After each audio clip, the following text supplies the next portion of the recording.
Welcome to Jamie TV. Thank you for being here. The choir seems to be giving me a very nice bite drop there. I'm not sure, is it stuck? Have we got a stuck note? Or is it just a very, very long reverb tail? A super long reverb tail. I think it's dying out. Yeah, I think it is going. I wasn't sure then. I thought we got a MIDI panic moment.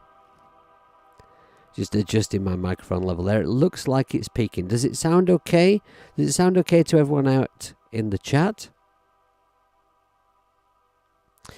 Welcome, Grant. Thank you for being here. DJ, thanks once again for a very early super chat. Thanks very much, my friend. And hey, Audible. Nice to see you here in the chat. Now, it is kind of a long release, Audible. Yeah, I'm not quite sure why that is, but I like the sound. We can look at that later on. It's at the moment I'm just getting things together. Hey, Joe, thanks for joining us. Thanks for being here. Nice to see you. So that's my project so far, right? So I've got. Let's have a look. I have got so far. Oh, hang on.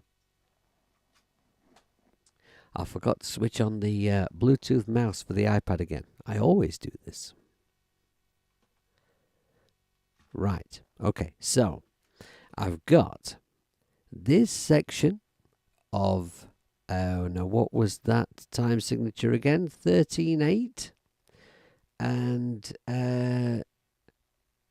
So, and I'm thinking that what I'm going to do is I'm going to start that off slower and gradually speed it up. Now we've got this gap here where I'm going to have something atmospheric. Don't know what yet, but just something that fills in that space. Something to, because I want this bit to sort of hit harder. It's going to come in quicker, and this is in 5/4. And the reason I've got that loop there is because I think we're going to use this section quite a few times and add elements as it goes, and that is kind of where we've got to so far. I'm trying, for anyone who might be watching from the future, or anyone who's not caught one of these streams so far, I'm trying to make a spooky soundtrack. And when I first started this, I was kind of up my mind what sounds I was going to use, because I've got all kinds of sounds on my iPad, and it's difficult to say, am I going to use like all synth sounds? Am I going to go very 80s sounds on this? At one point, I was thinking of using all sounds from Sampletron, but I think I've got a nice blend. I've still got Sampletron in there, but pretty much everything else is a very 80s sound. Now I'm going to catch you up on what I've done since the last stream. I've not really added much in the way of content. All I've done is I have, if I just spread this out a little bit. Right, so if you caught the last stream, you may remember that I was having problems with this bit here, because this bit is an arpeggio that I played in myself, and if we're honest, corrected by going in and using quantize and and sorting the note lengths out and everything. But this here, I just put the chords in, the same chords that I'd used for this choir here, and then I'd used the arpeggiator in Logic Pro, and it wasn't kind of firing right all the time, and I liked what it was doing, but I couldn't quite figure out why sometimes it was kind of misfiring. And so I decided I was going to put the arpeggio in myself. So earlier on today, I was listening to what the arpeggiator was doing, and then I decided to copy it. And then what happened was, when I deleted the notes that were there so that I could put my own in, I found that I got some duplicate notes. And so then what I've had to do is I've been through all my other MIDI, and I've found that I had quite a lot, actually, of duplicate MIDI notes. Now, you guys, most of you were watching whilst I've been building this track, And you'll know that all I've been doing is I've been using my iRig keys and just playing stuff in and then going in and correcting it. So I don't really know how that's happened. I don't know whether it's a Logic Pro problem or an iRig problem or something to do with my hub. I don't know. But I've been through and I think I've deleted all the duplicates. So once I corrected, here's the funny bit, once I corrected all those duplicate notes, then I listened back to what the arpeggiator was doing. And I didn't like it anymore. it was doing much less, and I had a pissy pants around with it, and I couldn't make it do what I wanted it to do. So down here, I've got an arpeggiator that's switched off that actually I can simply remove, because I then decided to go in and play my own arpeggio, and then I sort of like played it in, and then I went in and corrected the notes, and then I quantized it and everything, and then I had a pissy pants around with it, and I was just moving MIDI notes around until I came up with this bizarre.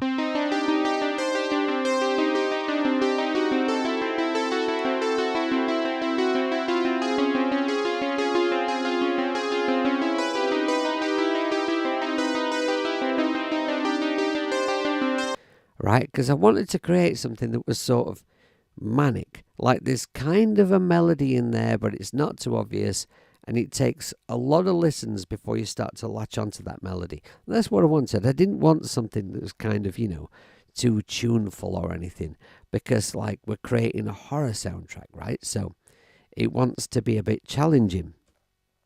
So I've got a bunch of ideas of what to do next. I need some atmospherics in the background. I'm not going to do that today because I decided last stream I was going to get more content into the project, like musically, and then start to add the atmospheric type things, which I intend to use lines for, and probably speakers, and most likely a whole bunch of other things. DJ says, I've been using MIDI since forever. I've never had notes duplicated. I've not for quite some time. When years ago, I had a PC set up, some much older version of Cubase than I'm on now, and a controller keyboard, a Carillon keyboard. Which was like the cheapest MIDI keyboard in existence. It's still around here somewhere. It's somewhere in here. I don't know why I keep it, because it's shite and I never use it, but I'm not very good at throwing things away. Just ask my missus. She gets very cross about it. And so it's like, so back then it used to happen to me quite a lot of times, and I believe it was that keyboard, but I'm not entirely sure. I've no idea why it's happening now. Anyway, right, so couple of directions I could go now. I either could start on this section, sort of repeating it and building it a bit, or I could add some things to this section, because I'm kind of feeling like we should have some distant, low-tuned drums behind this section. And also, I've been thinking about using this bell. So when I did the first stream and I was talking about sounds that kind of work in this kind of track, I'd got this Logic Pro sound open just so I could sort of hit a bell, on my keyboard, and I played a drone with the other hand, and it sounded kind of cool. And I kind of left it in because because this is kind of.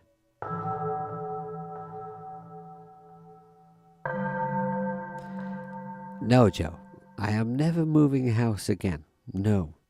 In my life, I have moved house so many times, because before I met Donna, I was a bit of a nomad, because I was a musician and no ties, and I was all over the place. And then me and Donna, since we got together, we moved quite a lot of times, and And the last time was about, how old's Freddie? About 8 years ago. And I swore I would never ever move again. So, until they put me in a home, I'm staying here. Okay, so, yeah, it's a bit of a thriller-like sound. So, hang on, let's just go to this, this view, right? So what kind of frequency does this bell sound good in? Because when these bells are pitched from a sampler, these kinds of sounds, they don't always sound good.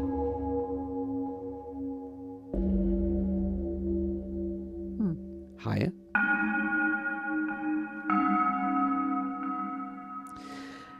Now, hey Carrie, thanks for joining us, sweetheart. So, what kind of pitch is going to sound good? Let's just drop the needle back, and I'll put a loop around here. Let's kind of see if we can find out what kind of pitch might sound good if I use this bell as a background sound. And also, like, what note would I play? Because this thing's all over the place. It jumps keys. I'm going to stick to one bell, like just constantly, just playing the same note because it's pitched. And these chords, they really are all over. I'm going to experiment.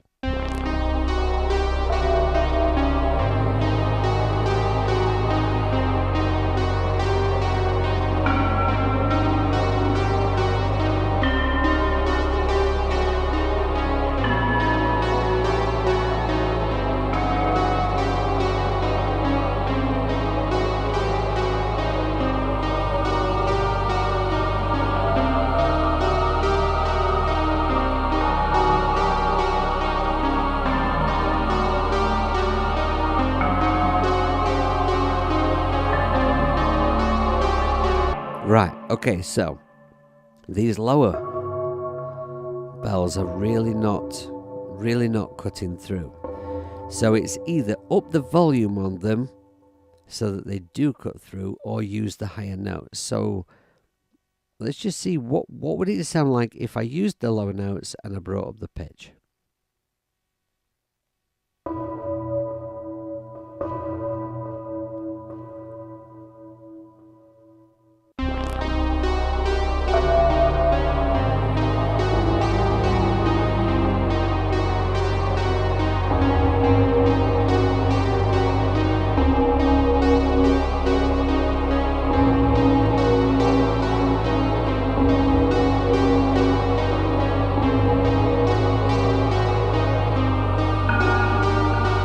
Right, I prefer the sound of them, the lower pitches, and I think it's kind of spookier.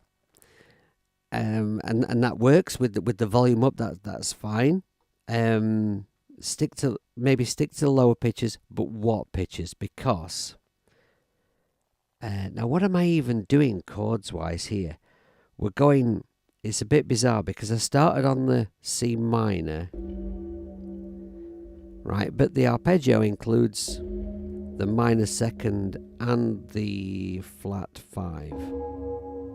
And then it shifts up by a semitone.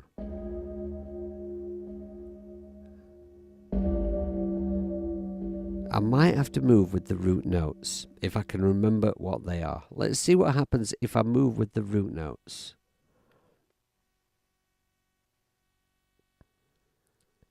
How the hell do I count in 13/8?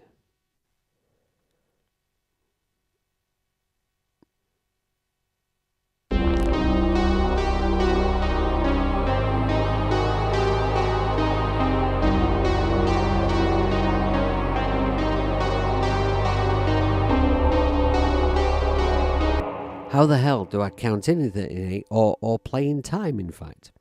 My next pitch is there, then I believe it's a G, then an F. Let's try that again. It might just be easier if I simply just press play.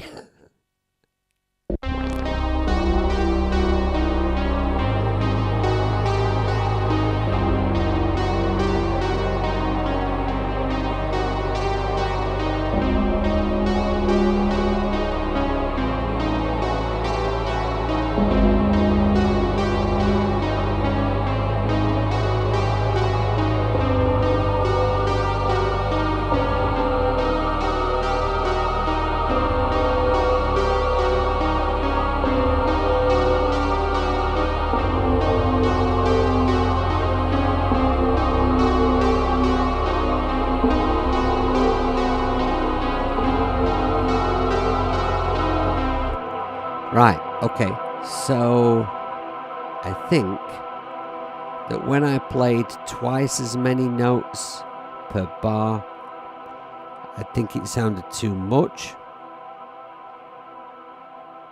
That really is a long tail, isn't it?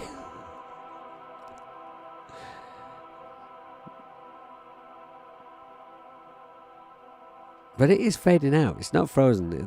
It is just the reverb tail. I think that must be...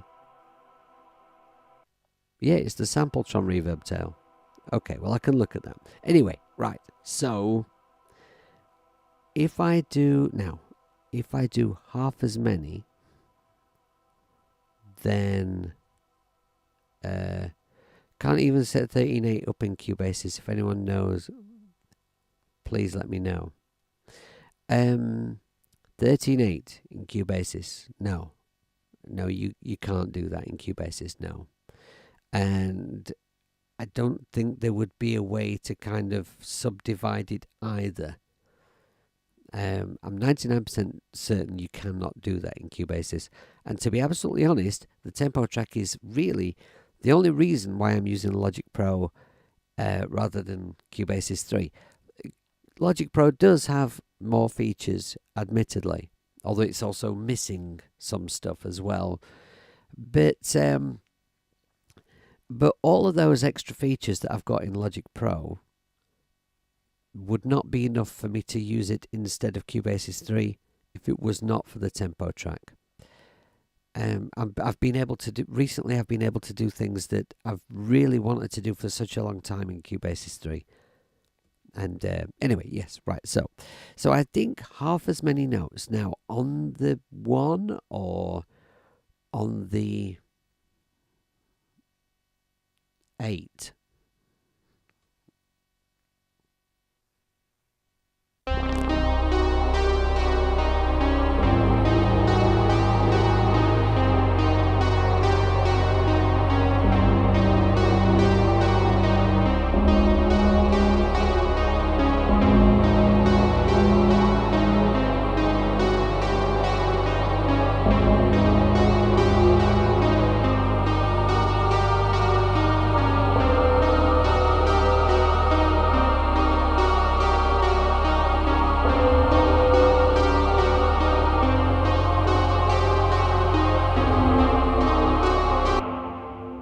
I'm not sure. I would really like it if it could be, if it could be, if it could stay the same pitch. I'm just not really convinced I can do that. I suppose the root note of this, if I mean the chords are all over the place, but if it did have a root note, I suppose it's a C. Wait a minute. Or the C sharp might be the most common. Let's see if there's a note that I could drone on.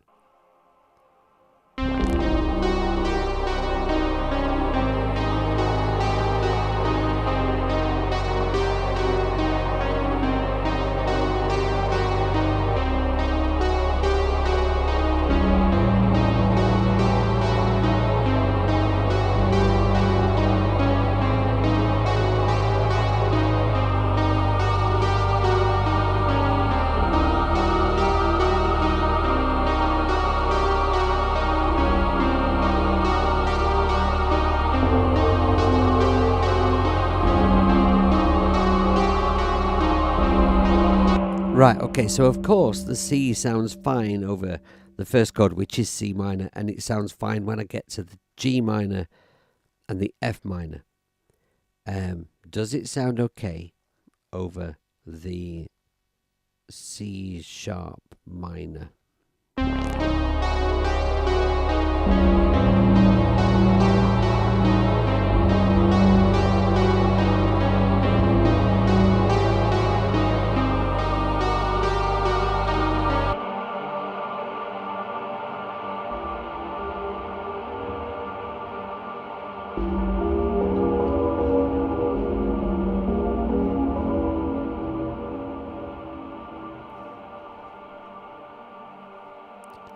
Right. Okay, what's audible saying? 1 bong per measure and 2 or more on the end. Keep them whether you want to emphasize the major minor of the chords in the middle or the roots if you want more sonority. I don't know what sonority means. I'm just a stupid hippie. Is that a big clever word, or did you mistype something? I don't know what that means. Dialing back the lead out will let them stand out. Yeah, it is a bit loud in the mix, actually. To be fair, yes. I think maybe that C might sound alright. It may sound a little discordant, but it's horror music, so I think it's going to be alright. So I'm thinking the ARP goes up, and then it'll be on the 8th note, I'm thinking is where I'm going to place it.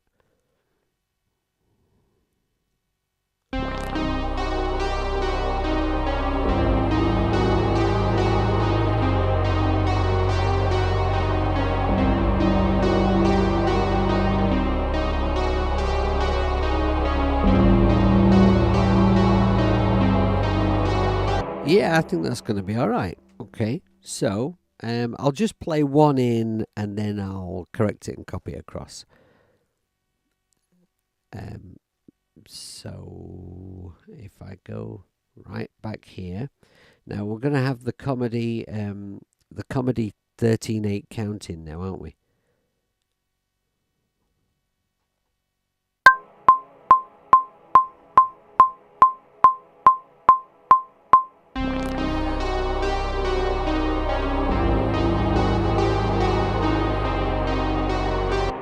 Right, okay, that's all I need. Now this MIDI, if I just stop accidentally pressing things.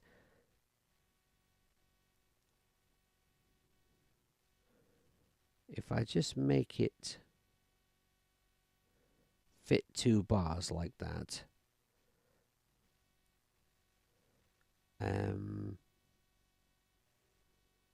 because I'll want it to kick in again.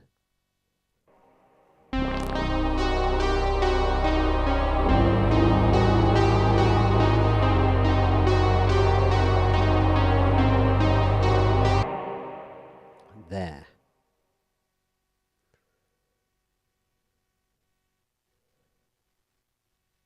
Oh. Yes. Okay. How do I copy that across? Let's go snap to half bar.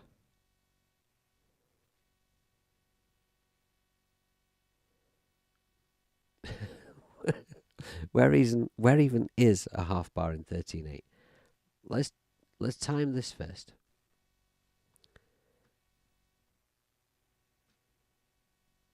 Is that absolutely bang on?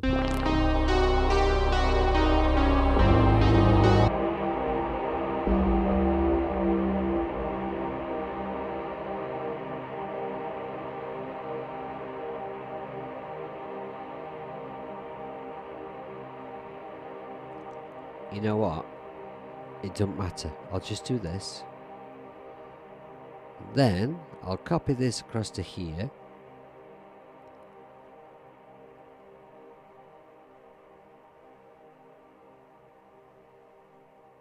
Well, that didn't do what I wanted it to do. Let's try again.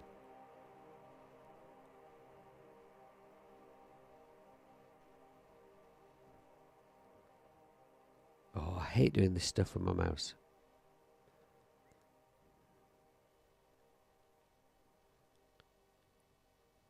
It's not it's not doing as it's told. It's confused by the time signature. Right, let me just undo what I've done there. Right, okay, so there I have 1 bar of MIDI. And I want to copy it to there. Well, it did that one okay.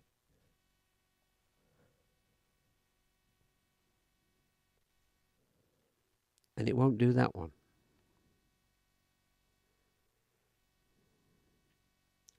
Do I need to snap it to bar? Oh. I forgot to take copy off. Take copy off. There. Okay. Right. Okay, so now we've got 4 that are good. Let's select them all. Copy them all. See if we can sort this in one go. Right, that should be right. See you later, Grant. Take care, man.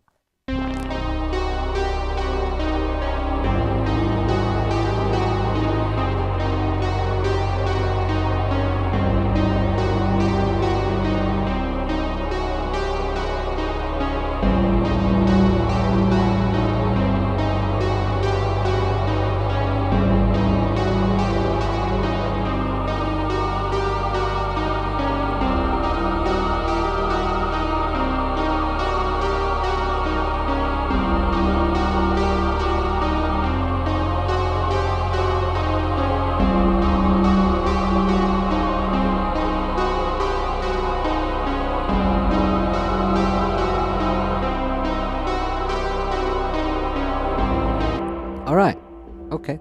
I think that sounds alright. I just want to bring it down in the mix a bit now. I want it to be, it's an atmospheric, it's there, but it's not, it's not supposed to be like right up front. It's just another atmospheric part of the backdrop.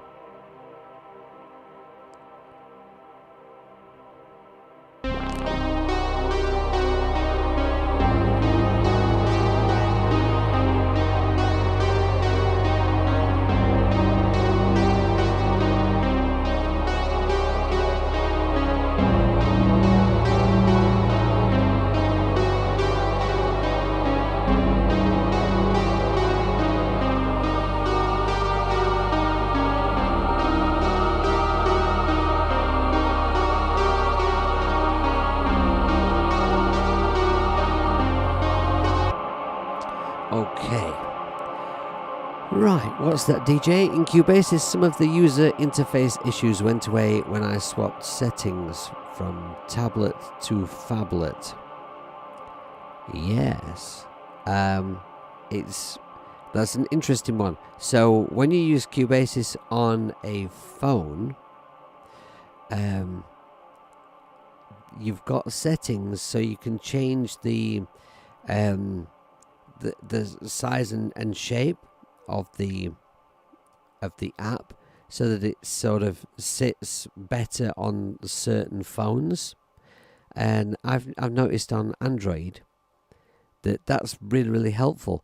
I changed it. I think I changed mine from the one I can't remember what they're called now, but I think the one that was intended to be like a phone interface, I changed it to a different one, and it just because sometimes I found that you were trying to press on things in menus and it was like you couldn't quite get your finger to it. It was on the edge of the screen, and it just it improved matters anyway. I haven't used it on my Android phones for ages, actually. Anyway, right, so I like that, right? I think that's pretty cool.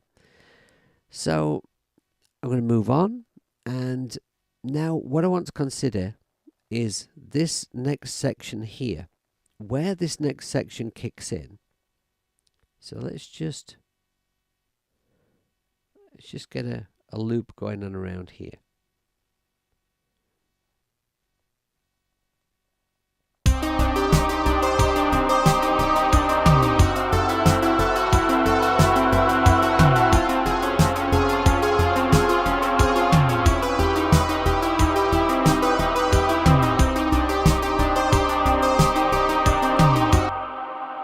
Hey Graham, thanks for being here, man.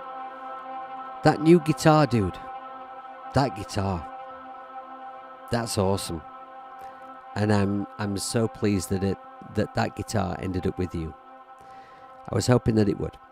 Now, so this section, right? So on the one hand, after this gap, after this space between the two sections that I have, I want this section to kick in with more impact. But because I've got the bass that's going like this.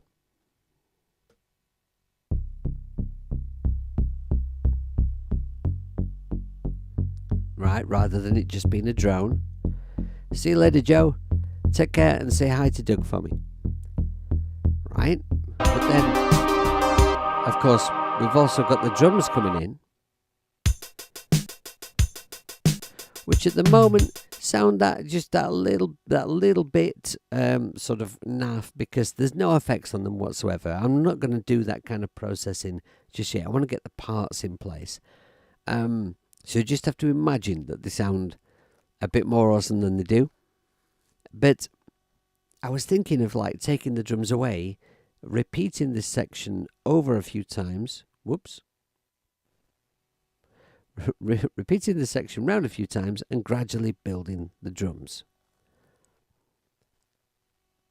So there's that. And I'm hoping that then once I do that, it's not going to make this section sound too weak when it comes in. Anyway.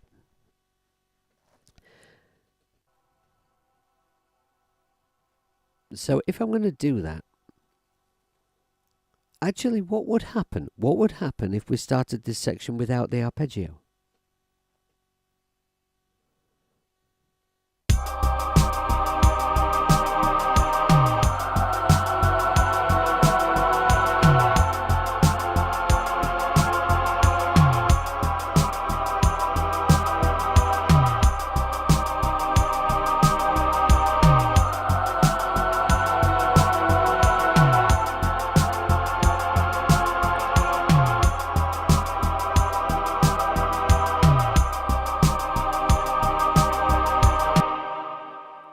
Well, I kind of like that.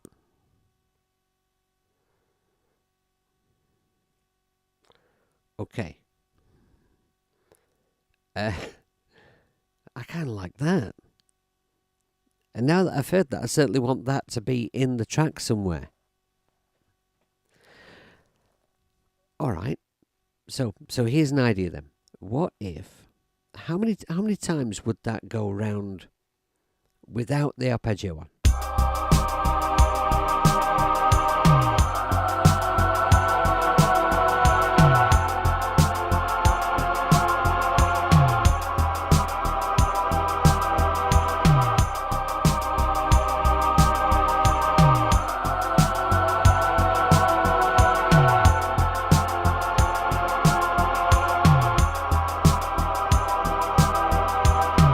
What if we didn't have the hi-hat to begin with? What if, oh, you'll see, by the way, I've put my drums in a nice little subfolder here. I'll just open that up. I'm going to see if I can do this live. Right, so here's my idea.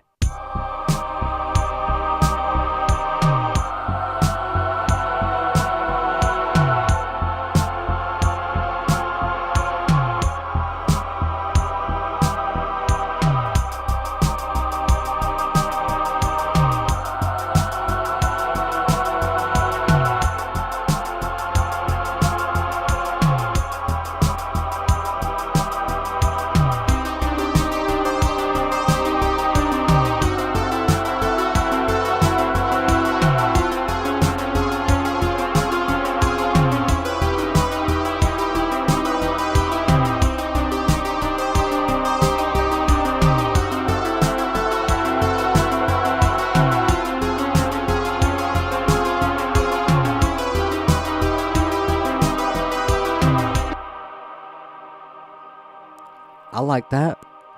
And amazing how much difference that hi-hat makes. It's when it comes in, because it's playing like, I want to say 16s, but it's 5/4. So does that make it 20s? I think that makes it 20s. Anyway, yeah, so when it comes in, because it's playing at that pace, it sort of makes the whole track feel like it's speeding up. I like that. Right, so I'm gonna do some copying across and see if we can't make this happen. Bear with.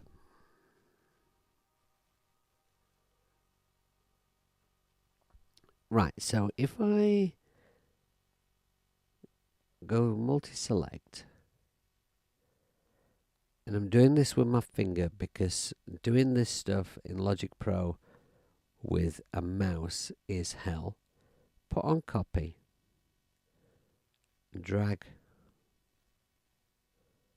or don't drag then. Oh, right, okay, undo. Let's try that again. And again.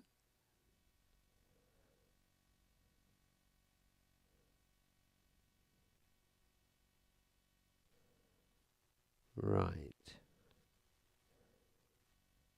Take that off. Bring this across here. Copy that one across. Then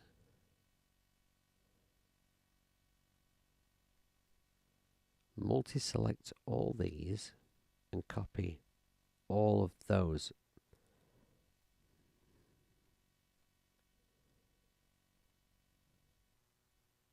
Why is it not letting me do that? That's just annoying. Do I have to take multi-select off? Is that what it is? Take multi-select off. Yeah, okay.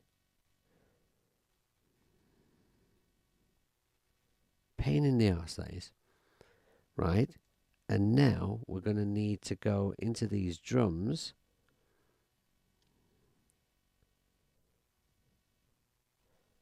And get rid of all those hats in the first 4 bars.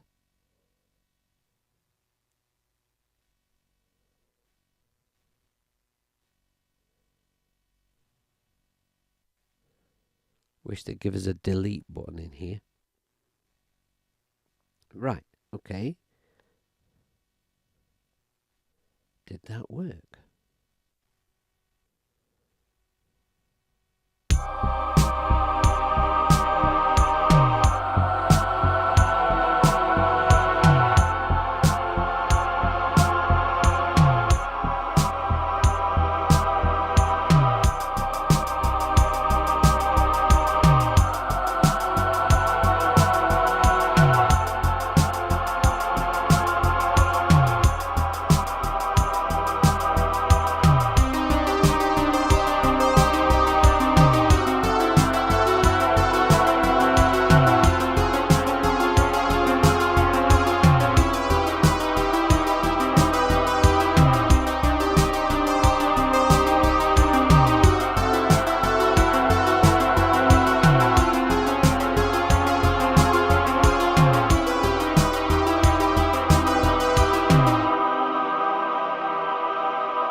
Okay.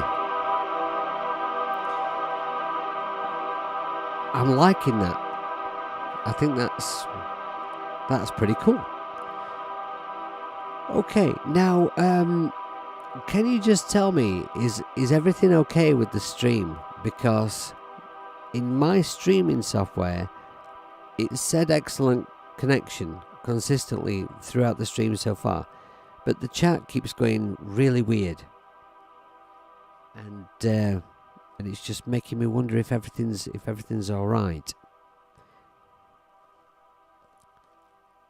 Now I'm thinking maybe what we do after this is we go back into the first section, but at this speed, still in 13/8. Would that work? It would need drums. Let's see. Let's just drag it across. Hey Russ, thanks for being here, young man. It's nice to have a staggeringly talented and handsome chap like yourself join us. Now, select all those, copy, but take multi-select off. You know, not that that's a real pain in the arse having to do that. Drag all that across there, connect it up, take off copy, because when you forget, it's disastrous. Now, I'm going to need to make the 13/8 happen again from here. So I can use my mouse for this. I select this and press and hold show time signatures, and then right here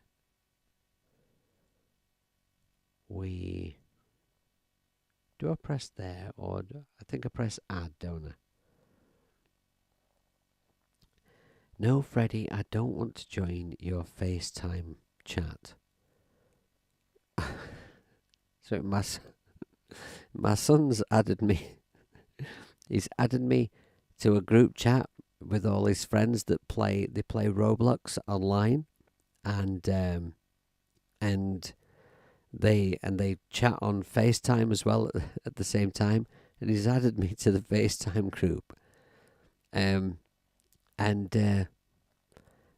now what I do is I stop all the alerts, most of the alerts, from appearing on my iPad screen, because when I'm streaming, I don't want them popping up so everyone can see that stuff. But I don't want to mute my son, so occasionally I get an invite to a call coming through from my boy and his mates. Right, I think what I do here is I press a plus, and then we go 13 and 8, done. And it's changed it to 5/8. What happened there? Let's try that again. 13.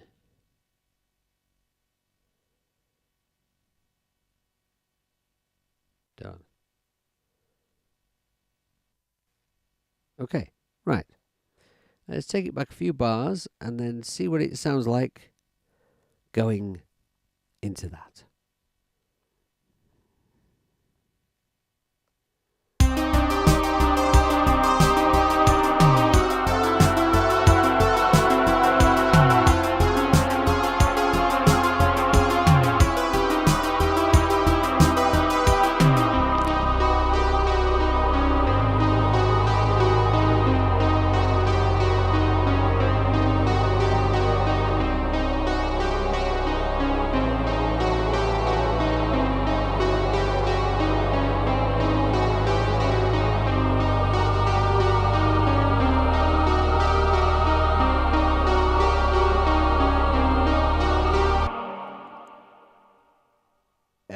It feels like it slows down. You've blocked chatting blocks, solved a lot of problems.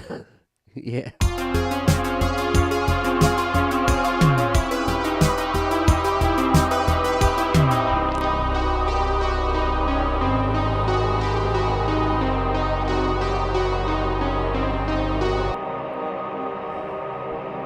Right, okay, what do I do?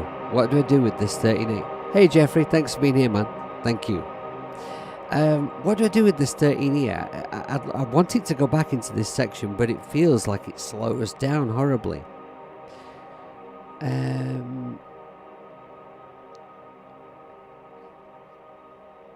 What would 13/8 be?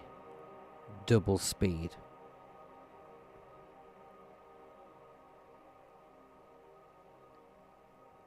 What do I type in to get double that? Surely double speed would be ridiculously fast, though. I guess, you know what? Why don't I just try it? Right, so the number over the top is the number of divisions below.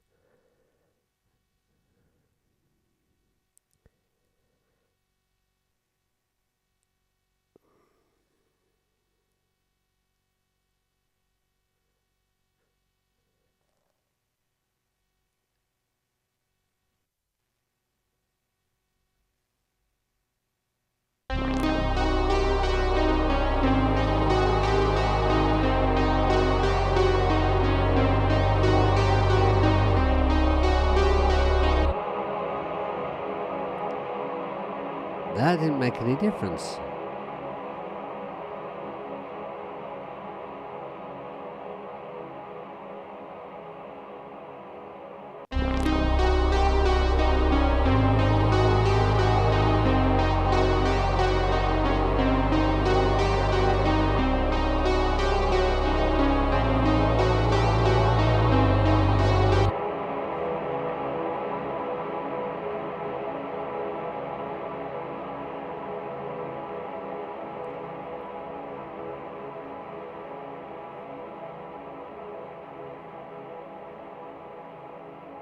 What would happen? Let's just experiment for laugh.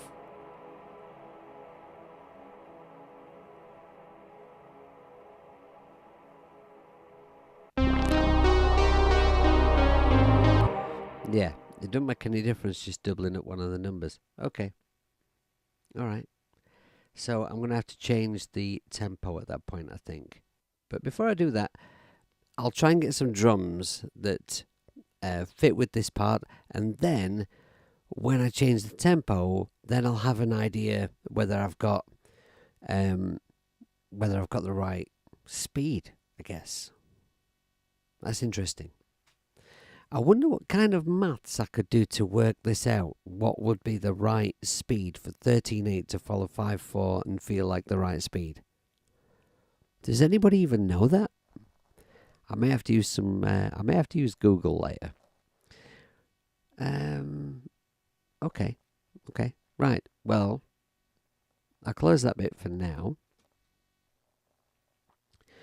So what's going to happen with the drums in 13/8? I don't think I've ever programmed drums for a time signature like that before. So what I'll do is I'll put a loop around this bit. If I struggle with this, I may just do a little bit of research later and come back to it, because I have another idea for the beginning part. Right, so if I go and select Hammerhead here,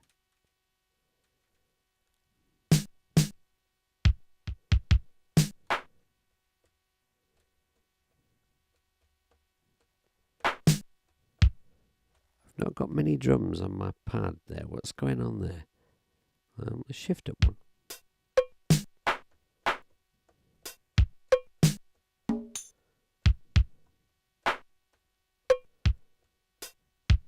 Just find where everything is. Right, okay. As long as I've got kick and snare.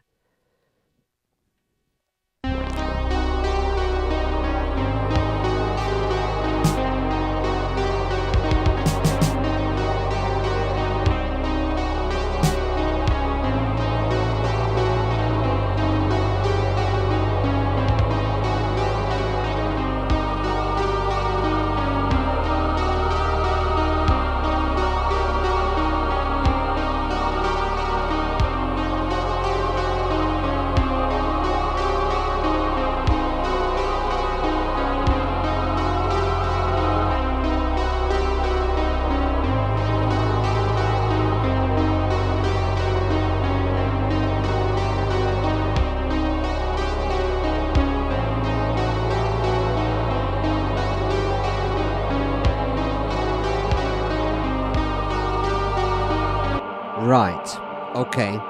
Hey Ed, does the metronome work with every time signature? Yes, it does.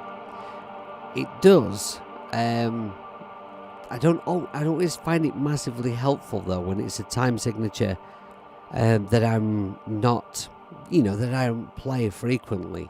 I can sort of tell where I am from the arpeggio. I've got an idea. This 13/8 resolves over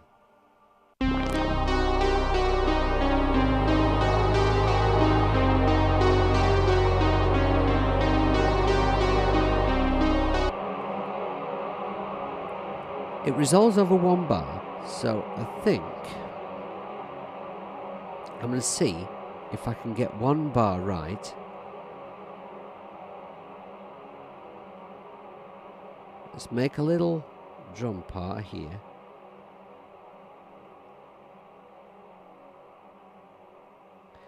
I thought I was in Cubasis for a moment then. I thought I could create a MIDI part just like that.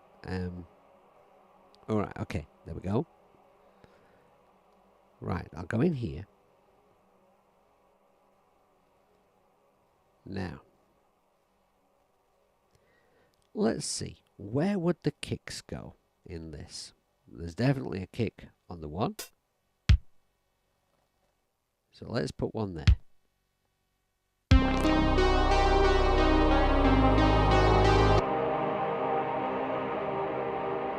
Then there's one on the 8th note there, I believe.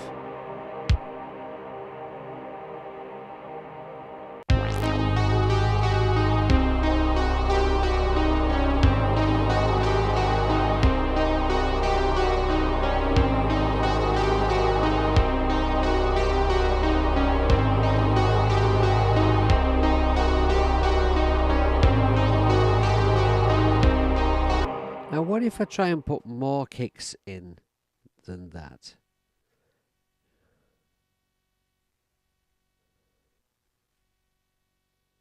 So if this was like a normal time signature and I was doubling up the kicks, there would be one just there.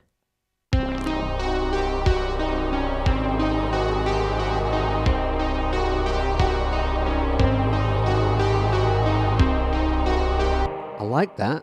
I like that. Now, what about if we... So because of the feel of this timing, it feels like this note comes in like one early. So if I put a kick there...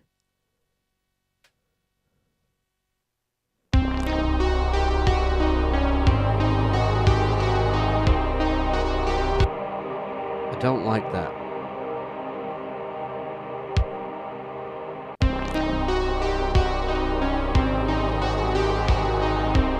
I like that.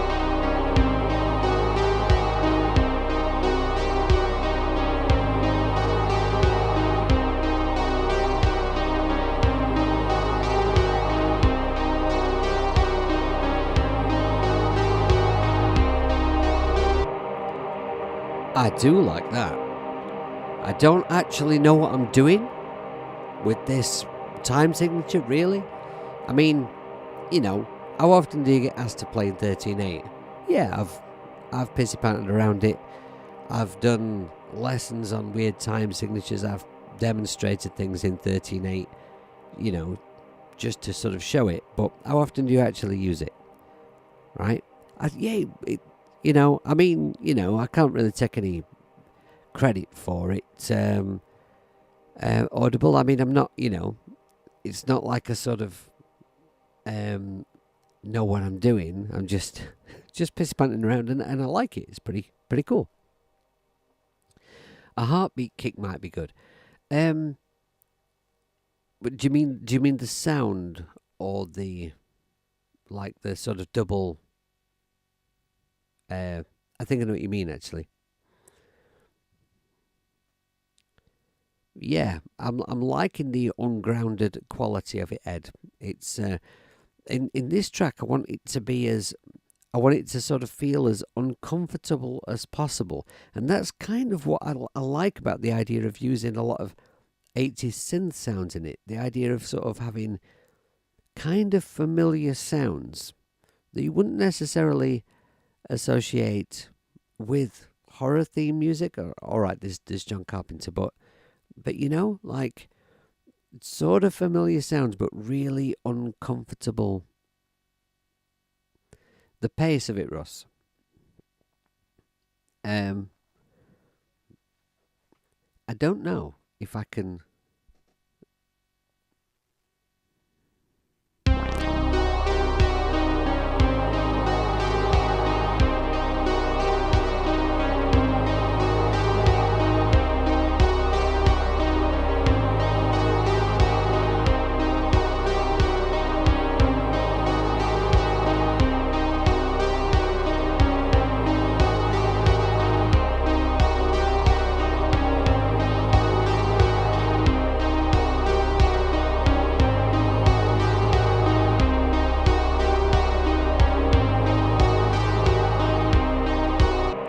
What do you think to that?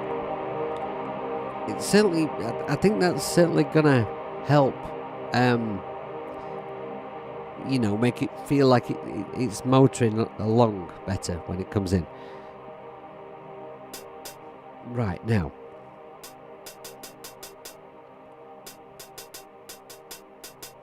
Right, now I'm wondering if because I got the straight hat sound in the 5/4 bit, I'm wondering if when we get into this, maybe it could be more, can't think of the word. Let's see if I can play it.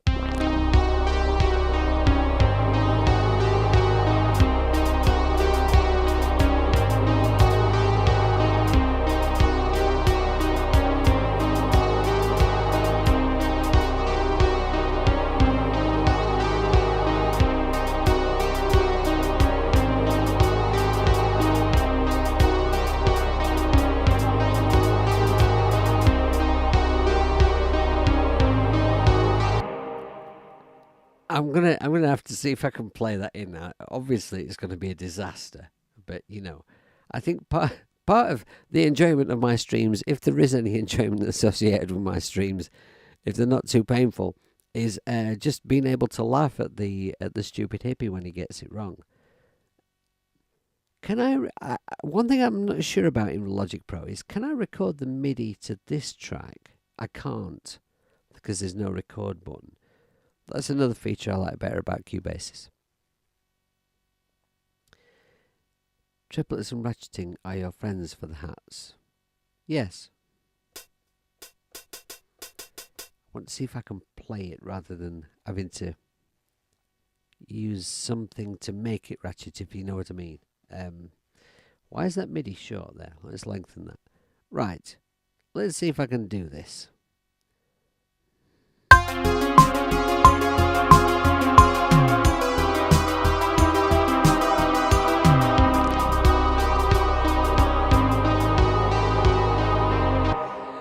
Yeah, well, that was kind of it was kind of terrible, but it's difficult coming into that timing from there. Let me listen.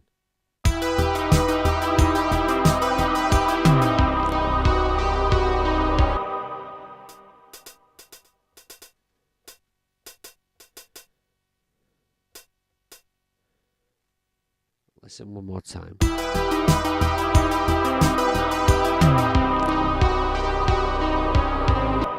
If I could just get half of it recorded in, something like I could make a job of it.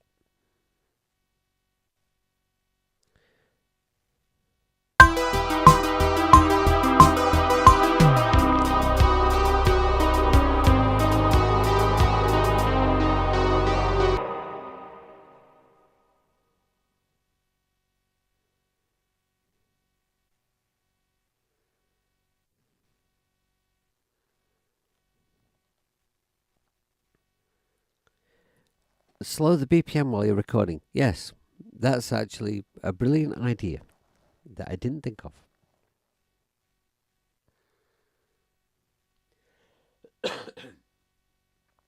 Oh, that's interesting. Why is that recorded? That there. Let me show you. So it's recorded the hats to this C note here, which apparently triggers the same as this A sharp note up here. But I'm going to shift it so that they're all on the same thing, so that when I look at my MIDI, it makes sense. Excuse me, sorry.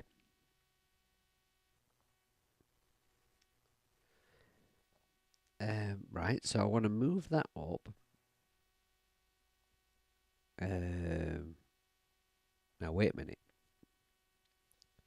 Maybe we should correct it before we move it. Now, what do I want it to snap to?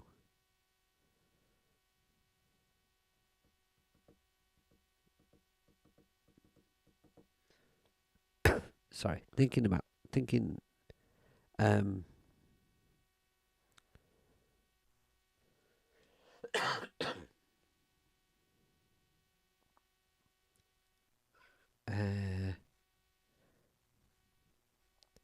Let's try. Right, I'm just going to try moving this. See if I've got my head around where these notes need to be.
I think I've got it.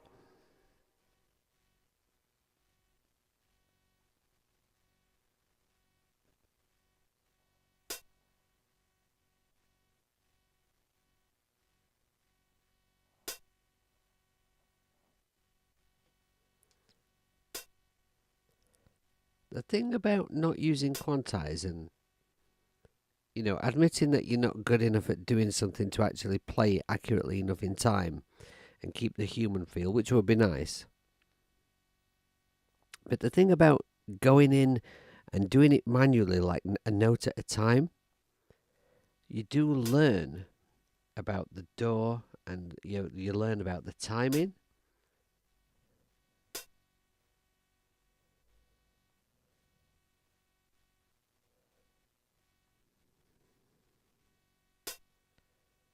And that's my rationalisation for this sort of tedious pissy-panting about that you're having to watch.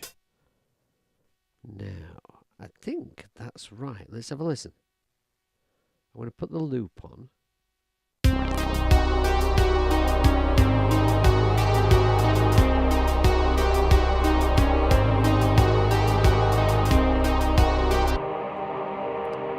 Right, it doesn't want that last note there.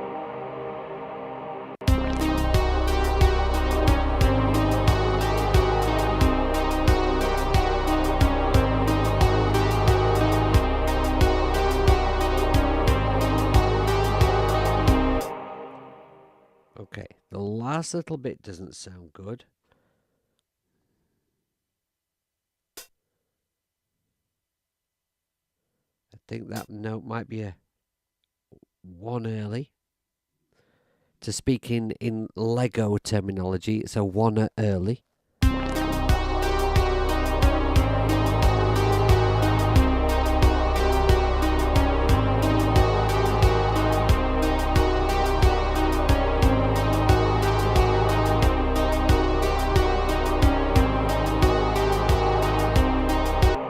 All right, okay. So the stupid hippie who doesn't know what he's doing at all actually came up with something that sounds really, really good. Just by persevering and not giving a shit that everyone watching is having to watch something really quite tedious. Now, do we want a snare in there? I think we want a snare. Where's my snare? There.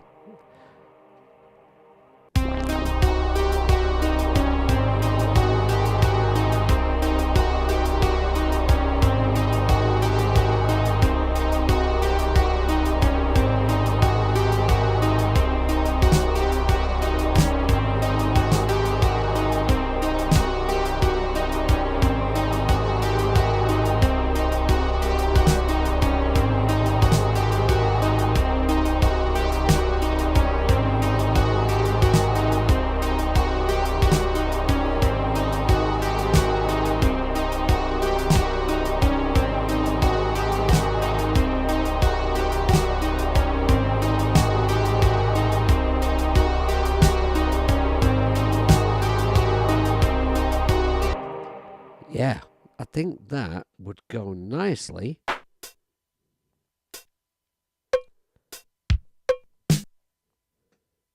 I think that would go nicely here.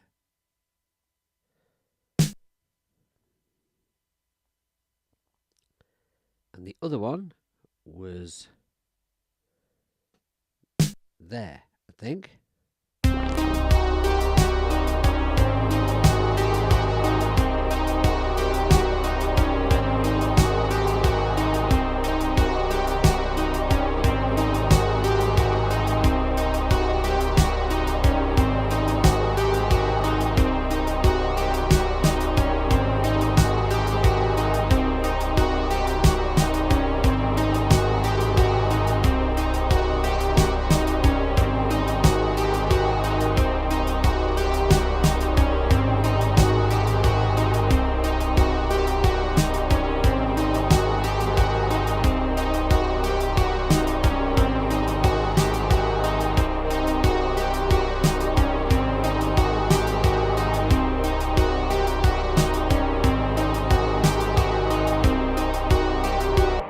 There. It sounds really, really uncomfortable and off kilter and pretty awesome.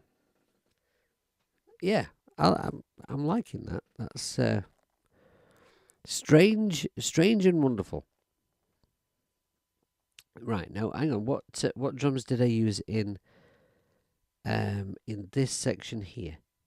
Right, I also used the tambourine. I'll give the tambourine a rest in this section, I think, and I used the tom. I don't think it really needs anything else.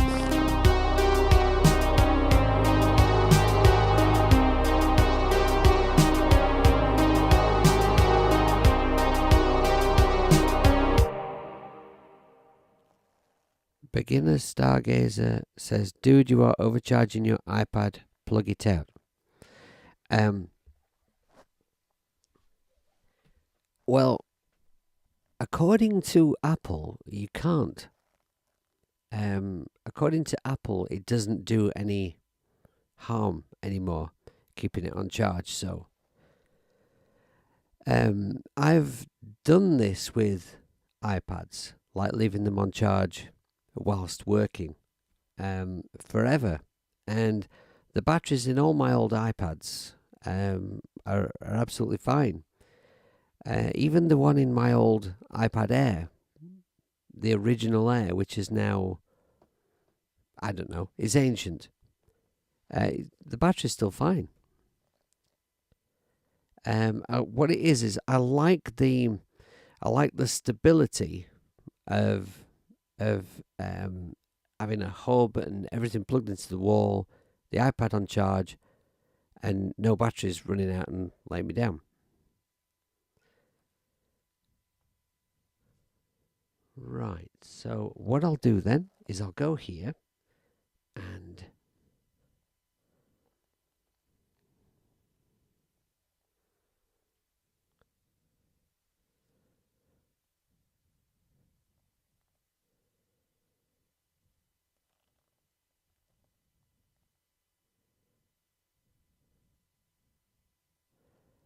I don't want to say I don't want to say that you're wrong, but I've done this forever, and it's never caused me a problem at all. So, and given that the Apple information says that that's okay, with the newer batteries, I'm quite comfortable with working like this.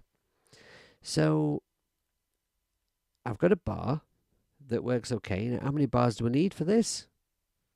Let's just make this a bit smaller. Okay. So we'll copy that one across. If it will let me.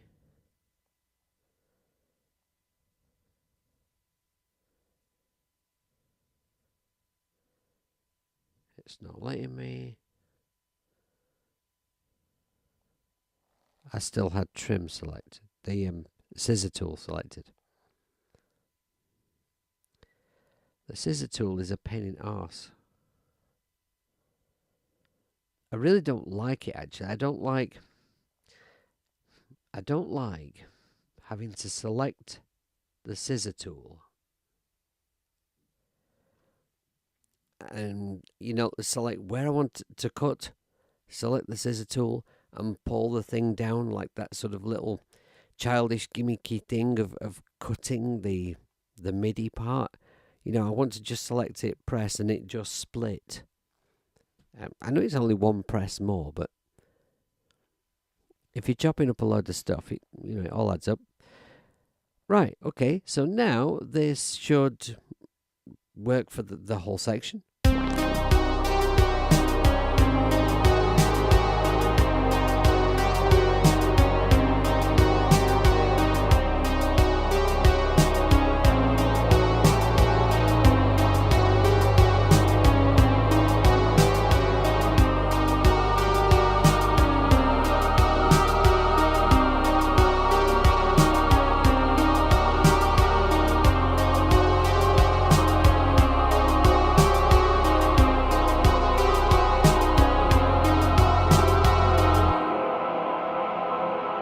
Okay, that turned out a lot better than I feared it might. Okay. Enjoying that long tail. Scary tail. Okay. Right, so we've got some drums that work with that time signature. However, my worry is that what will happen is we'll be playing this section before in 5/4. And it will feel like the tempo goes down when we get to 13/8.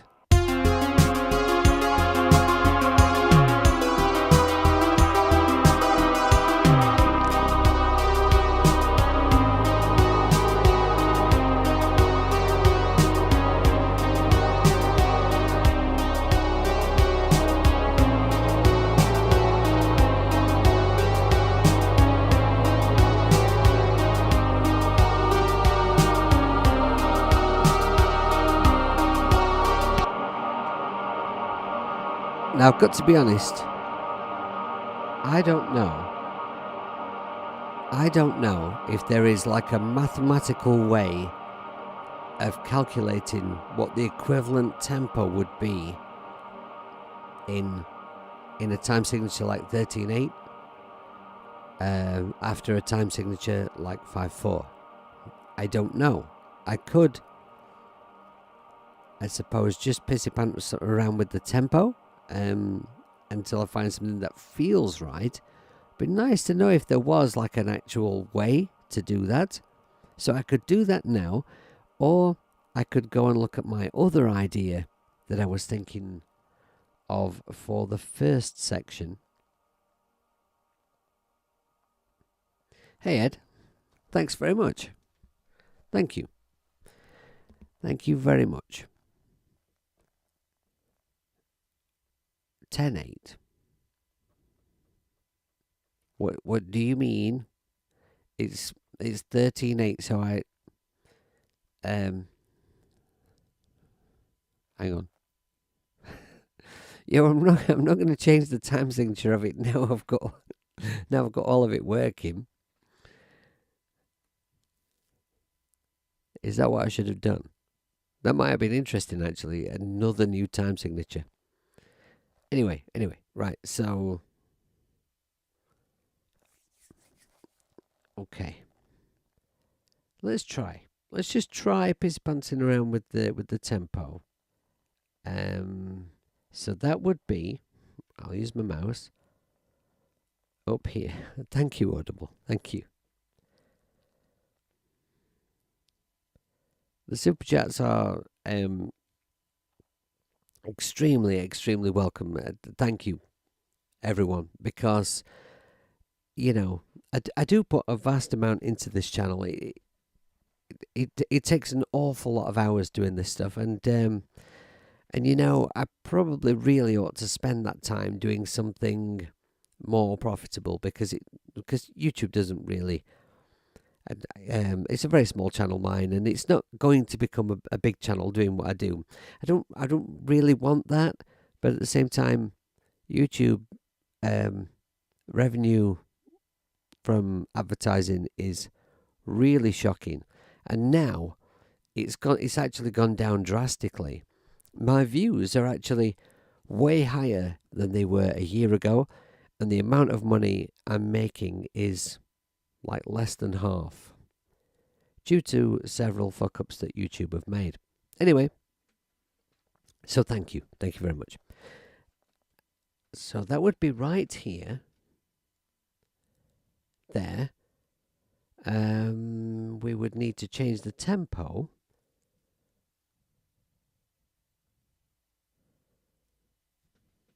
So back here it's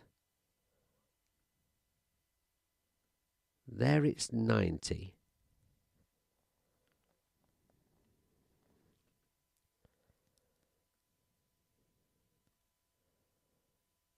Right, so it's going to need to be like a sudden change.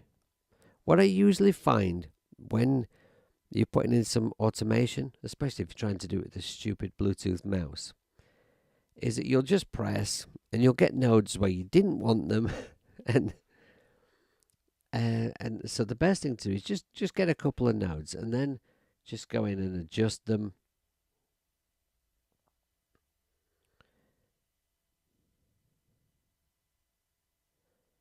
So if I take that up to,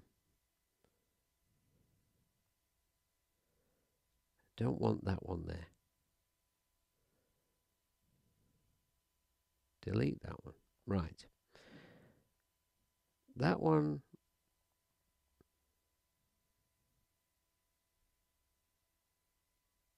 We'll take it up to 110.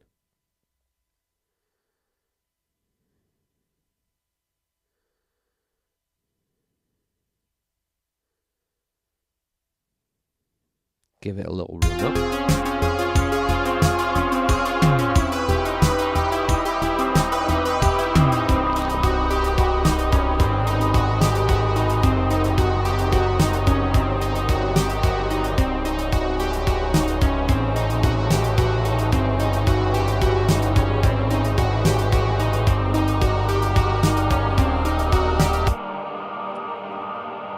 It's hardly a seamless join.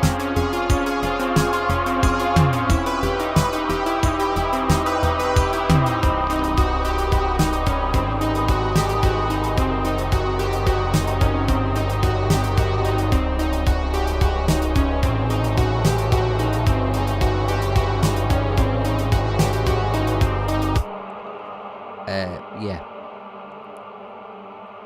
Now, I'm not. Yeah, I kind of like it slow audible. I agree. It's just that it doesn't feel right after the 5/4. Maybe I need to think of a different way of transitioning from one to the other that makes it work, rather than a change in tempo. I'm just gonna try going that bit quicker there and see what happens, just out of interest.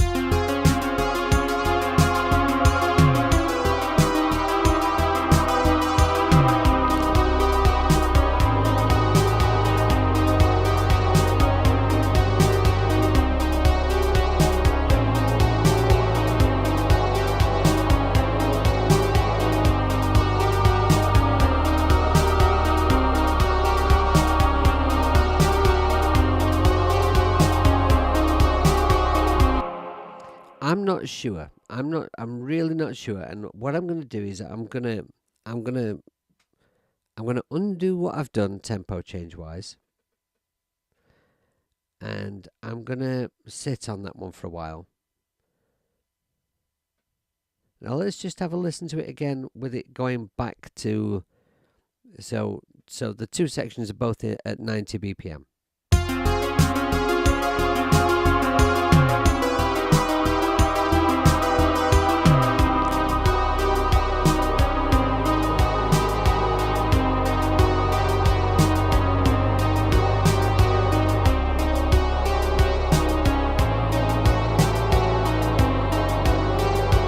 Yeah, I'm gonna sit on that problem for a while and think about it. And I think I might use Google later and just see if there is a way of calculating what you should do to make the tempos equivalent with strange time signatures being joined like that. One thought is at the end of the 5/4, it could possibly slow in tempo for the last bar or two there. That might make the 13/8 thing work, but I'm going to leave that for now. I'm going to jump back to the first section. Now, I feel like this section could do with some sort of drums, like just some distant, like thumping tubs.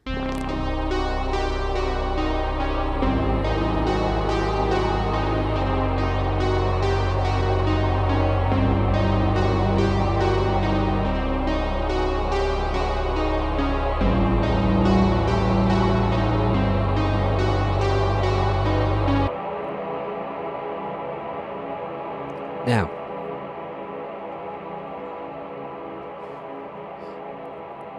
on iOS, we have got a fabulous array of emulations of classic drum machines and some great drum synths. What we don't have is much in the way of emulations of real drums. But Clevegrand, the Slammer app, those drums, whilst they're not really what I want for like an acoustic drum kit, they are great sounds. And I was thinking, maybe they might really suit this track. Hey Jade, thanks for being here, Jade. I just woke up at 5:30 a.m. to check in that this show is actually 100% live. I can't accept anything less. Yeah, well, yes, I am 100% live and alive, fortunately. And to prove it, I've been making all kinds of mistakes and dreadful out of time noises. And what I've done, Jade, is I've pissy panted around with making some drums work in 13/8 with a triplet feel. And when I started doing it, I thought, Christ, I'm really going to show myself up now. But it actually came out all right. I'm quite pleased with it. So basically, what I'm thinking is, I was messing around with Slammer earlier on for a different project. And in there, I found a preset that I made when I demonstrated Slammer that I really like. I used it in a demo track, and I think that preset might sound really good in this track, and it might give me those kind of low tuned thumping, real sounding drums, like proper old fashioned pigskin drums.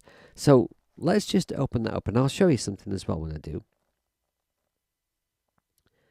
So, if I go here and add a MIDI track, and we'll go to instruments, and we want Clevegrand. I hate this menu system. Slammer. There we are. I did really hope, that Clevegrand might go the kind of full hog, and give us a real audio, a proper real acoustic drum kit kind of an app, because the articulation and realism that they achieved in Boaster, they basically made like the percussion equivalent. It's amazing, and they got these incredible sounds in Slammer, and I just thought if they could kind of put those ideas together, some drum kit samples, they could make an incredible app with, but not as yet. Shame. Right, so Slammer, I'll have to be careful with the volume in Slammer. it's always pretty mighty. So what I'll do is I'll go and select that preset that I made. I called it Invaders from Pleb. I have no idea. I have no idea what I was thinking.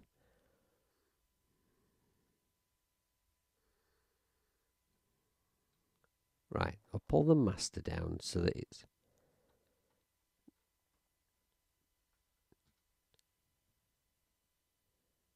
Okay. Now, why isn't my keyboard triggering that? Surely. But I pulled the volume down. You see what I mean? Apologies. Right, okay. So, here's my preset, right? Here are my drums. Yeah, pleb.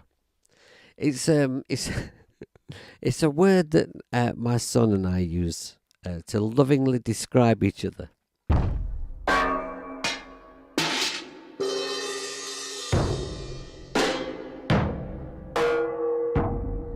I'm just going to play it one again. I do like that one.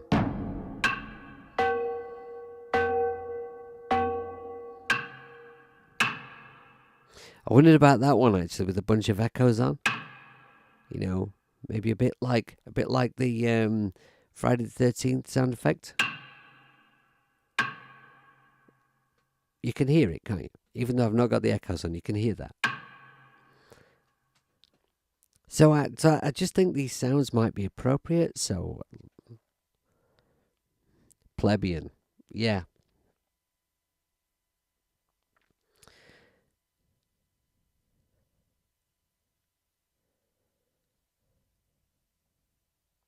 Right, so a loop around that section.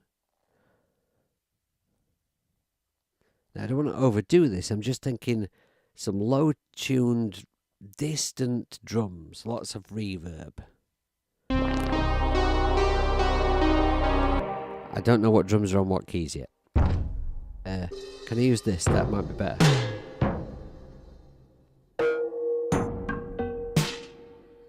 Wait a minute, let me just open up this.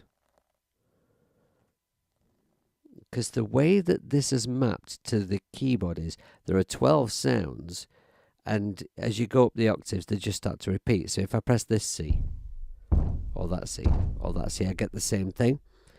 So on my tempo pad, if I go up a bank, they'll be there. So if I go up another bank,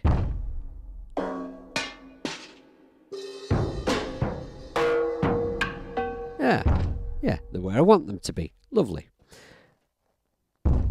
So what's where? That's a tom, that's a tom, and that's a tom. Let's focus on that first.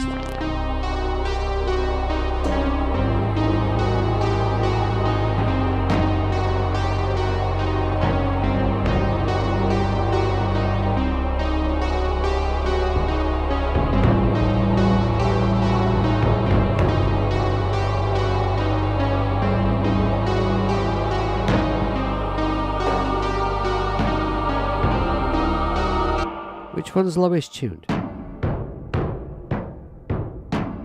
That one. Can I tune it down more?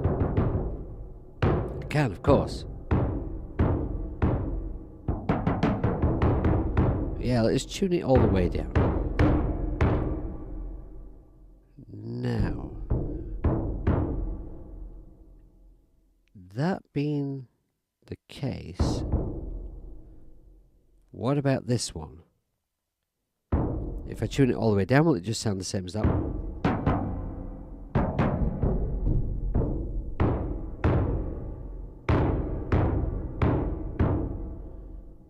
Too close. Right, okay. And then this one.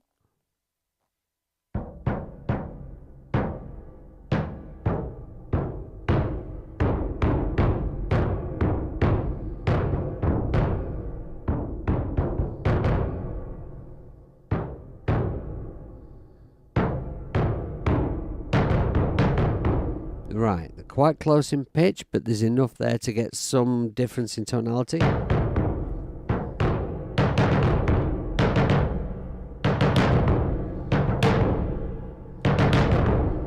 And that's the kind of film I'm after.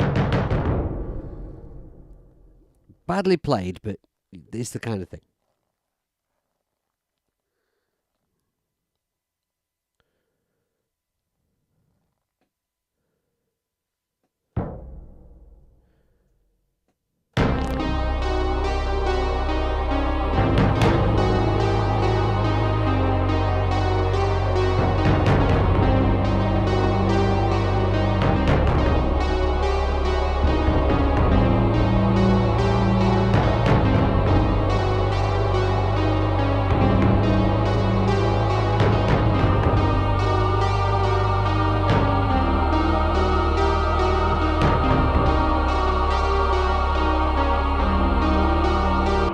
Which stupid hippie chose to do a track in 13/8?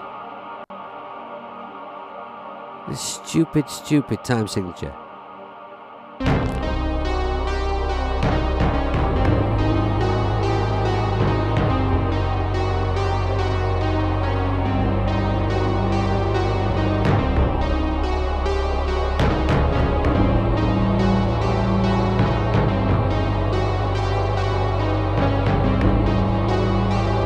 Right, okay. This is useless. I can't play it. Obviously, to save my life. So, I want like a pattern over a couple of bars that may repeat but develop, if that makes any sense. Counting 7 and 6. It's alright you saying that, DJ. It's alright you sat there saying counting 7 and 6. But I don't know exactly what I'm trying to play in either. And a counting and playing a percussion type thing, which I'm truly dreadful at in 4/4. I'm struggling, basically. So yeah, we're not in key basis, so you need to press that. Okay. And then let's just see if I can see it rather than play it.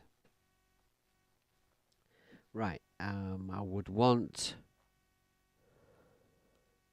16 divisions of 16, I think.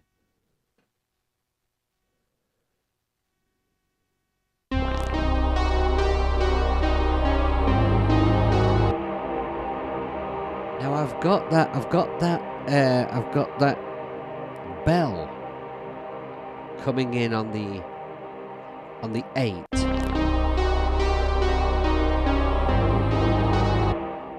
Maybe avoid colliding with that.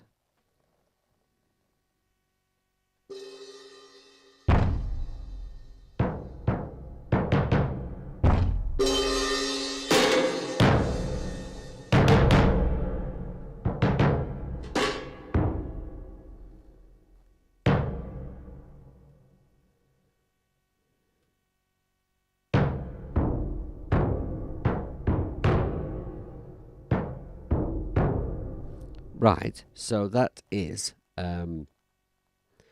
C, D, E, F, G, F,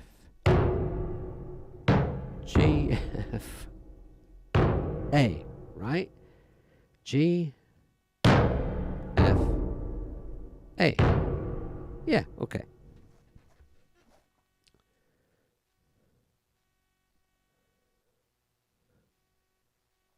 Let's see if I can place some drums in this pattern in a sort of a reasonably unsucky positioning.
I'm getting somewhere near, and I'm thinking I'm going to come out of this MIDI here, shorten this MIDI here, and copy this MIDI here, and then remember to take off copy and join, and then just edit the second half slightly so it's slightly different.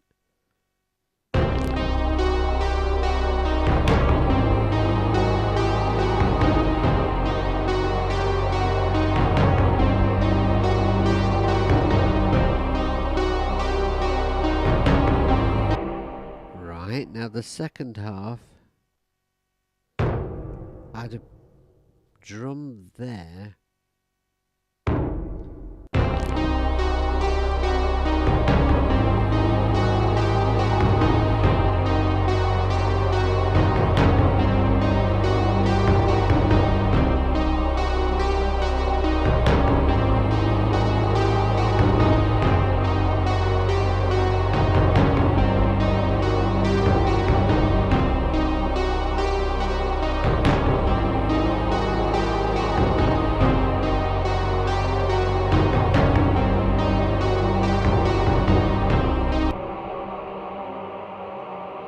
Don't like this one.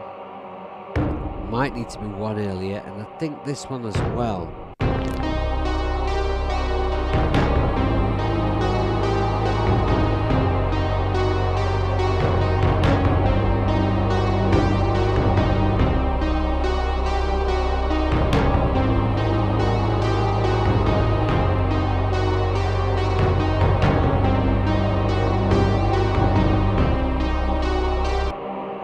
Alright, I'm happy with that.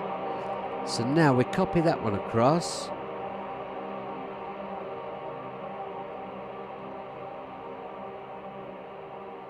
And take copy of. Right, we're going to go and add just a little to this one.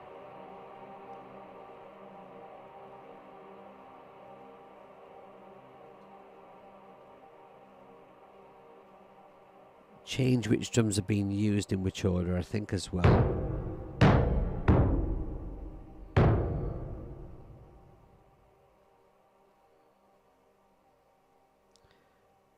Let's make that.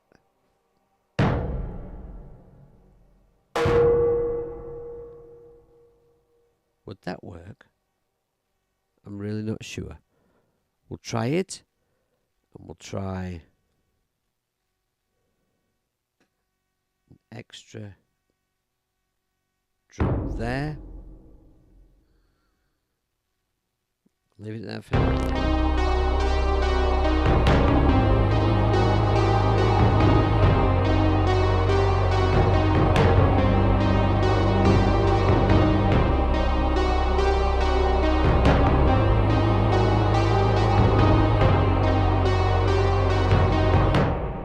I forgot. Yeah, like the longest reverb tail ever. I forgot though to extend my loop.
It's coming, it's coming. I don't really want much more in than that, but I also don't want absolute uniformity either. I'm going to join these two.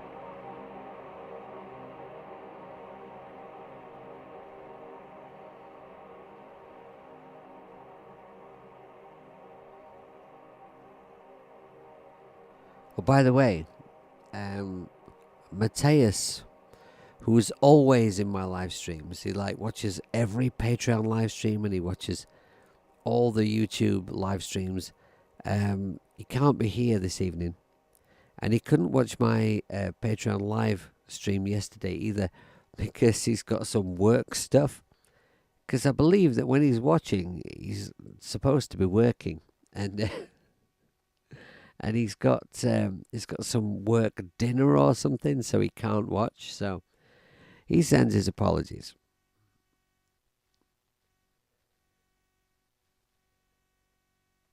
Right, let's loop around the last half and just see if we can't develop this one a little further.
Thank you for that, Ed.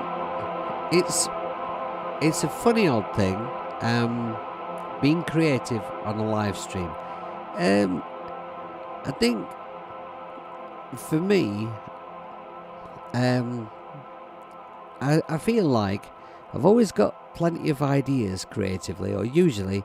I think as long as you're prepared to admit when you reach a point where you actually are out your depth and don't know what you're doing. Like, let's say you're using an app and you want it to do something, you realize that it does do this thing, but you can't remember how it does it, or actually haven't had time to figure out how it does that before you did the stream.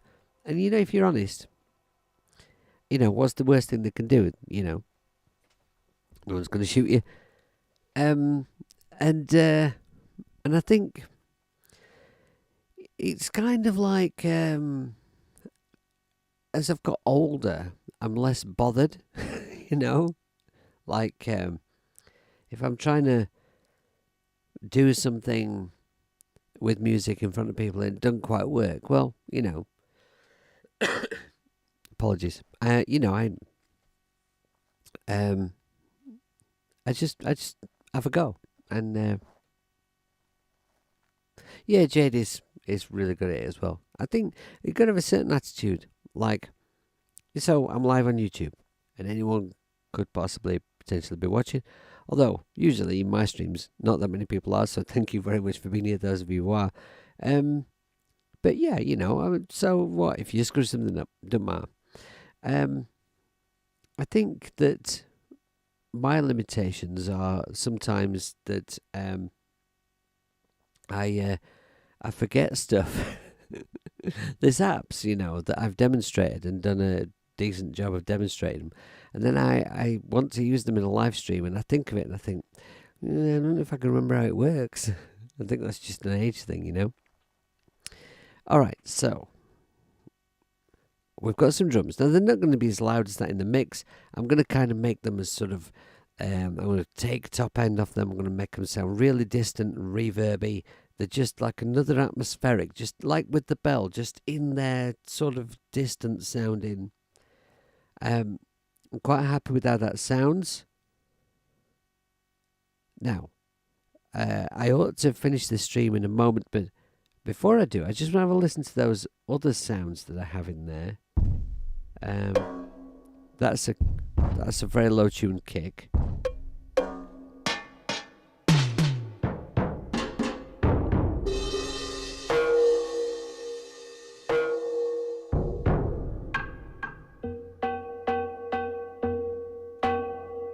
That sound and that sound, I think, could be really, really effective. Now, the problem that I have here is that the Clef Grand Slammer doesn't have multi-bus out, unless they've developed that without telling me. So we should probably double check. If I go like this and press on Slammer, go to replace. There, look, it only has stereo out. So I would have to have another instance of it to get those sounds onto another track so I could put echo on them. Thinking that one maybe. Right, I might just do that very quickly because I'm just, I'm feeling that. That would mean I need to duplicate this track. I'll label them later and it won't upset me.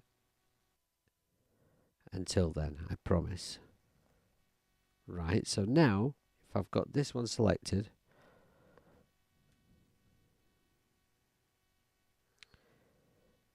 it doesn't do anything. There we are. Okay. Right. Now, after Slammer, we'll put a delay. Ooh, which delay? There was a delay I got sent a code for that I didn't demo, and I really liked it, but I didn't demo it because it had some bugs. And that's it. It had some bugs, so I held back with demonstrating it, and then it's kind of slipped my mind, if I'm honest.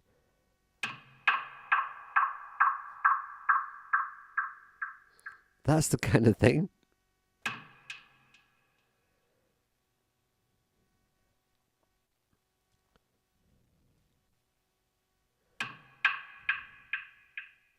Right, so let's have a look at this. Right, tempo sync should be on.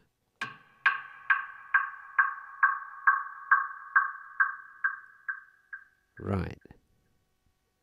Sounds like it's bordering on feeding back into itself already. What if we had no dry output?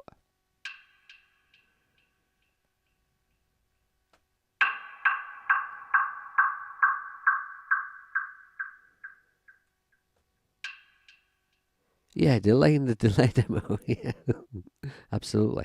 Okay, so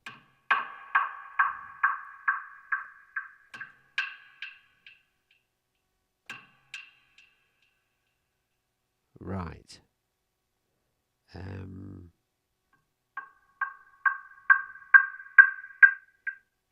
okay.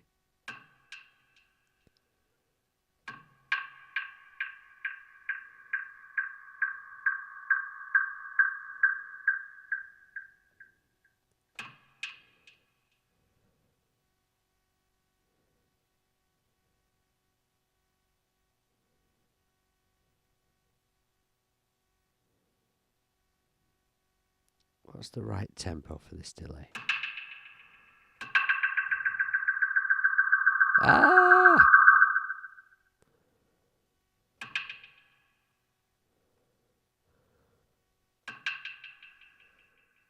Oh, yeah.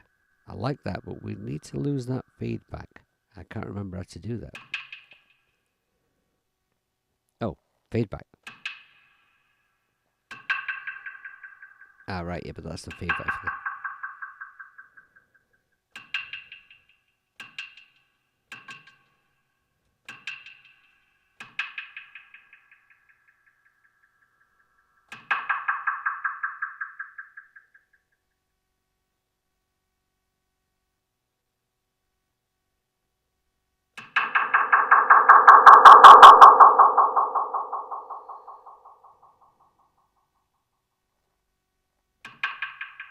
But I hardly touched it.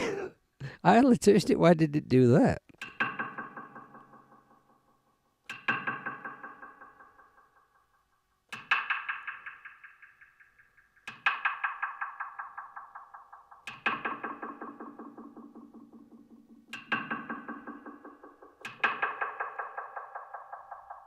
You know what?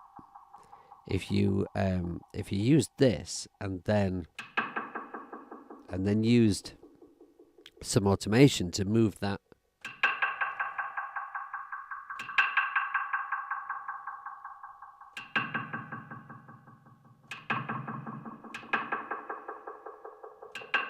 resonance.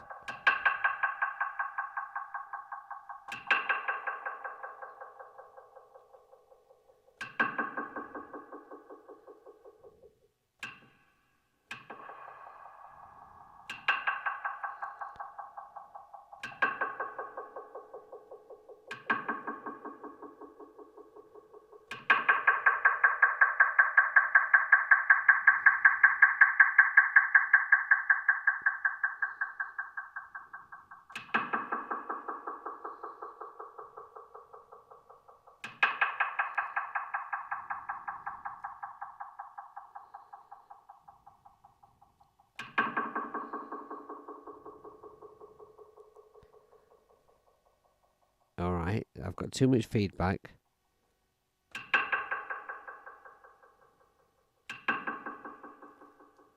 Okay. Let's just go and have a look at that sound itself in Slammer. So if I did this and then click there, right? So it's that doorknob sound, right? I must remember that I've got these things panned in Slammer, which I'll definitely want to change. Now, let's just have a little look at this sound.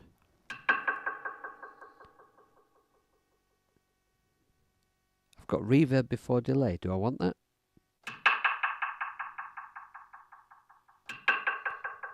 I do like the reverb in this app.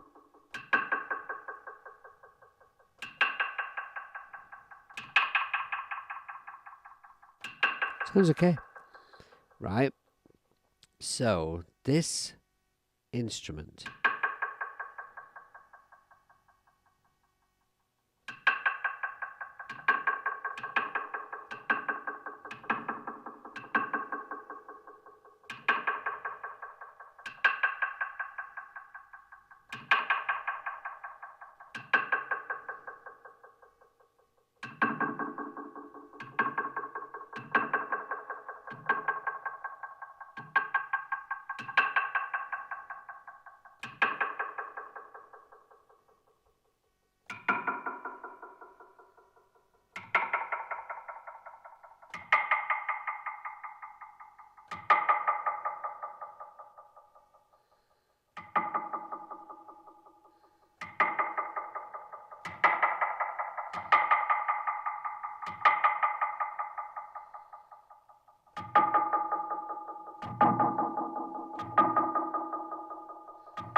All right, that's interesting. I could piss pants around with that further to make it, to maybe pitch it into the track more. Right, now I've got a cool sound. Where would it go? Or maybe it would go in this gap, actually. I don't know what I'm going to do in this gap yet, so...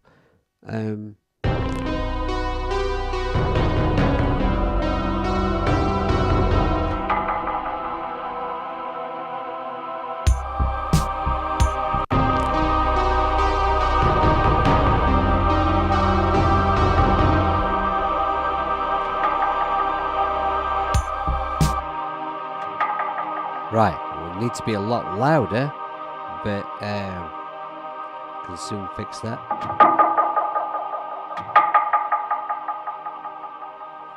So like right on the one in the gap or halfway through?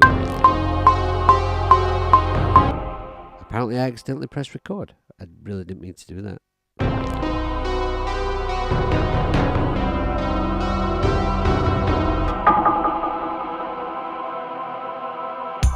Halfway through.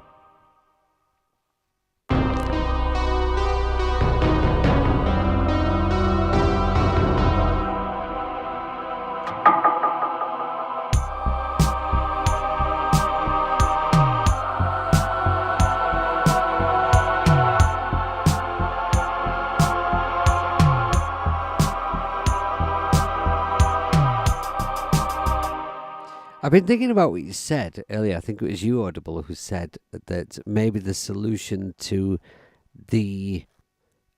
when this section comes back in after the 5/4 section, maybe the solution is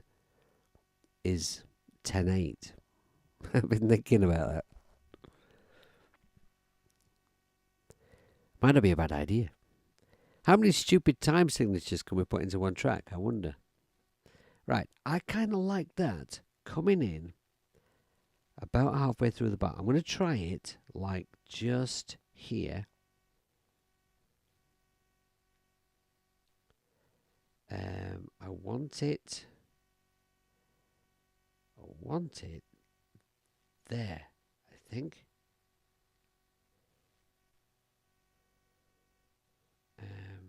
Here. Now, what note is that? That is a B flat.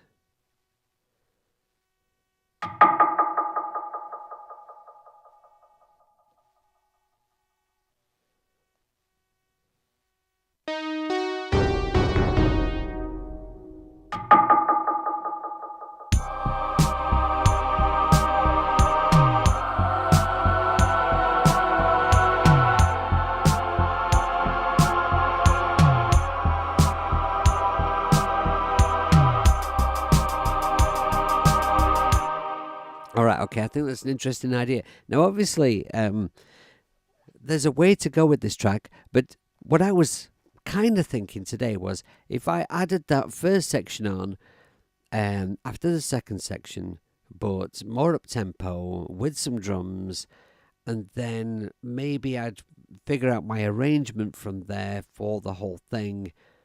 It didn't need to be ever so long. I mean, horror movie soundtracks don't tend to be very long. In fact, have you noticed the Halloween theme is fantastic, is awesome, but it just stops.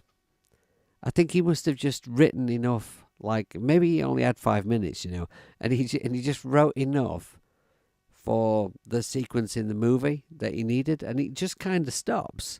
He doesn't have a finish or anything. It doesn't even fade out. It's just like, yeah, that bit's done. Next. So, it doesn't need to be ever so long or anything. But it would just be nice to sort of have an idea of what the arrangement is and then sort of start really filling it in.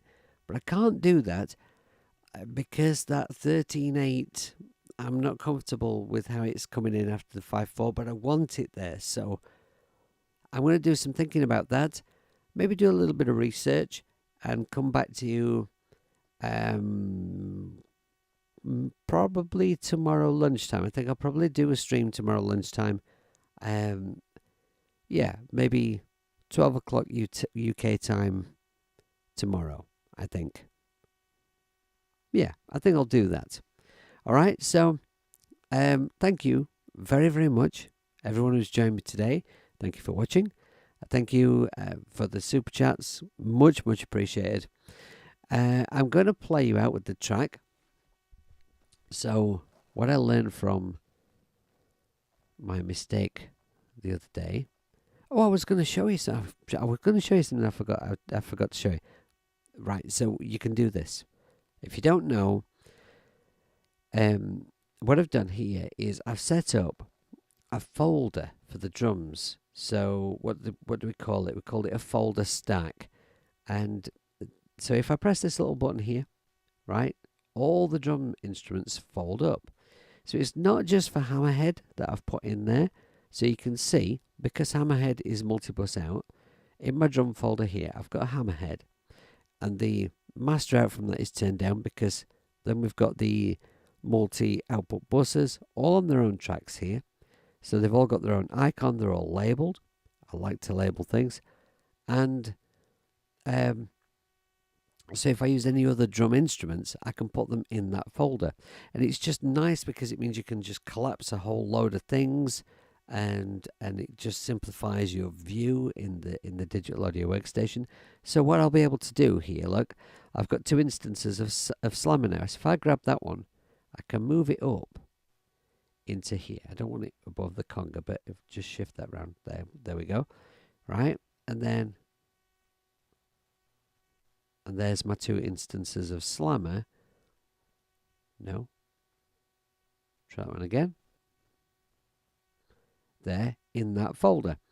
So if I go up here now and fold that one away, they'll disappear and simplify my view. Right? So it stops because everyone is dead. Dead stop. Yeah. Okay. Right. Okay. So I'm going to go. So yeah, I learned from my mistake the other day. Get the track ready to play out before you say goodbye to everybody. Now what I'm going to do is I'm going to play out with the flawed join. So just give me another chance to have a listen and a think about it, and you guys too.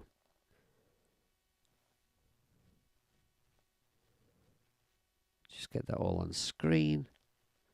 Right, okay, so yes, thanks ever so much for being here. Thank you for the super chats.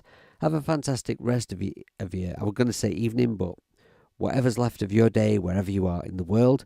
And try and join me tomorrow if you can. I'll publicise the stream. I'll do it shortly so that you can look out for the spammage. And take care of yourselves, make less music, and try not to piss pants about. See you later.